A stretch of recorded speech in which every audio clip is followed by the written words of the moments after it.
જુલાઈ 25મી 31 દરમિયાન ગુજરાતમાં ભારે વરસાદની સંભાવના છે. વરસાદની આગાહી 25મી 31 જુલાઈ 2025.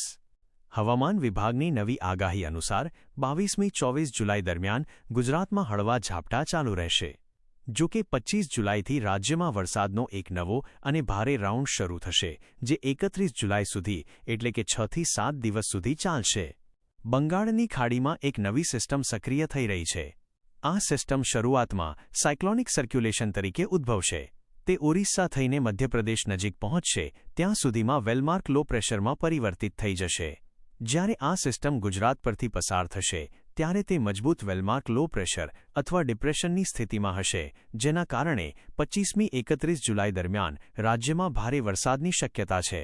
મુખ્ય અપેક્ષાઓ: સાર્વત્રિક વરસાદ. આગાહીના દિવસો દરમિયાન રાજ્યના લગભગ 80મી 85% વિસ્તારમાં વરસાદ જોવા મળશે, જે સાર્વત્રિક વરસાદ બરાબર ગણાશે. સરેરાશ વરસાદ. આ સમયગાળા દરમિયાન ગુજરાતમાં સરેરાશ 3થી 5 ઇંચ વરસાદ નોંધાઈ શકે છે. ભારે વરસાદના વિસ્તારો. કેટલાક વિસ્તારોમાં 7મી 10 ઇંચ સુધીનો વરસાદ પણ પડી શકે છે. અતિવૃષ્ટિની સંભાવના.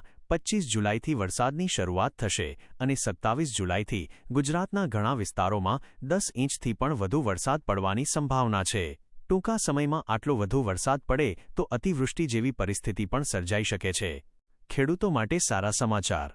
વરસાદની વર્તમાન સિસ્ટમ્સ જોતા 31 જુલાઈ સુધીમાં ગુજરાતમાં સાર્વત્રિક વરસાદ થઈ જશે તેવી સંભાવના છે, જે ખેડૂતો માટે ખૂબ જ રાહતના સમાચાર છે.